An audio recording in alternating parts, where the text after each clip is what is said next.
Cardio or no cardio? If you're over 40, don't do cardio. How many times have you heard this or read this? Many trainers are against cardio because it can have the opposite effect that you're trying to achieve, and others say yes to cardio. So which is it? If you're watching this video, I'm guessing you want to get in shape. And building lean muscle and weight loss is probably a part of your plan. And both of those can be difficult to balance at the same time, but it doesn't have to be.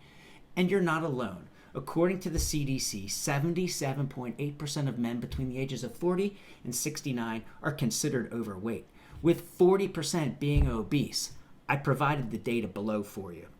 So, in 2022, I fell for the hype about no cardio, and I only lifted weights, and I actually gained 20 pounds. I didn't want to gain 20 pounds. In the previous years, I always did about 70% resistance training and 30% cardio. But I realized after this massive weight gain, cutting out cardio doesn't work for me. So now I say no to no cardio. So what should you do instead? If building lean muscle is your primary goal, and you also want to control your weight, then resistance training should still be the majority of your training time. But you should also incorporate interval or high intensity interval training for about 20 to 30% of your training time. It's as simple as doing 10 to 12 minutes of high intensity interval training, HIIT training, at the end of your workout. For example, I just do sprints on the treadmill. I walk for 1 minute at 3 miles an hour. And then I increase it to 7 to 9 miles per hour for 30 seconds. And I do this for 6 to 10 intervals. You can customize it any way you want, but the sprint portion should be extremely intense, like you're being chased by a rabid dog.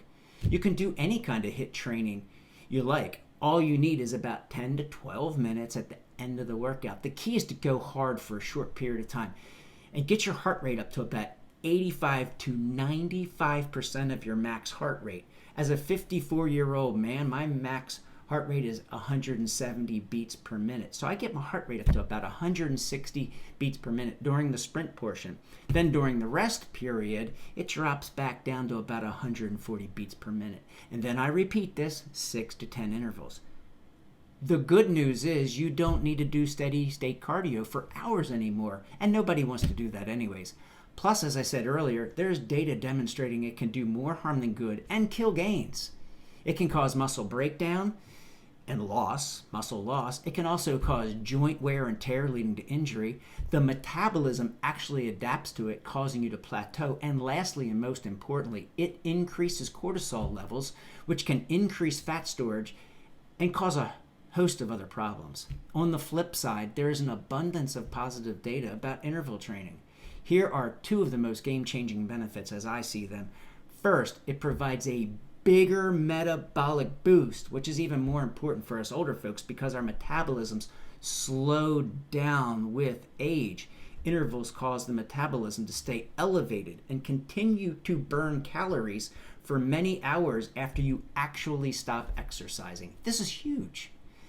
Second, intervals are way more efficient and take less time for even better results. Again, if you're an older person, most of us don't have time to stay at the gym all day long or go for a long run outside or a long bike ride.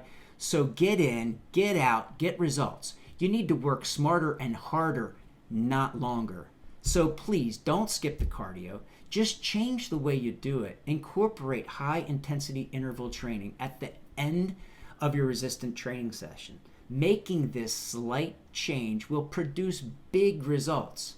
So be on the lookout for my next video on supersetting, which turns your entire workout into a HIIT session, leading to even greater gains.